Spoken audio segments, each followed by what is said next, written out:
Bizni tushunchamizda, bizni qadriyatlarimizda, o'zbek madaniyatida inson vafot etgandan keyin ham esdan chiqarilmaydi. Vafot etgan odam bo'ldi, ketdi, yo'q bo'lib ketdi emas.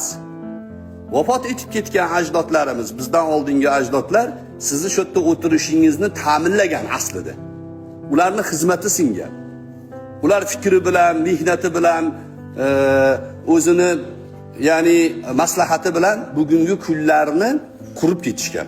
Biz ular qurgan binoda nima qilyapmiz? Ta'lim olyapmiz, yashayapmiz. Baxt saodatni bir qanchasini ta'minlab ketishgan, uni mazasini ko'ryapmiz. O'sha bilan yelka-melka yashayapmiz. Shuning uchun nima qilish kerak? Har doim o'tganlarni eslab turishimiz kerak. Qaysidir kunni belgilab qo'yish ham bor. Masalan, bizda xotira kuni qaysi kun? Bugun qanaqa kun?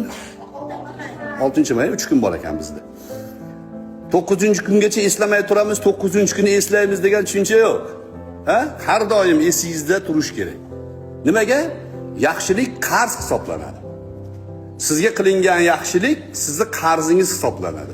Birinchidan uni o'zingizdan keyingilarga qarz ma'nosida o'tashingiz kerak.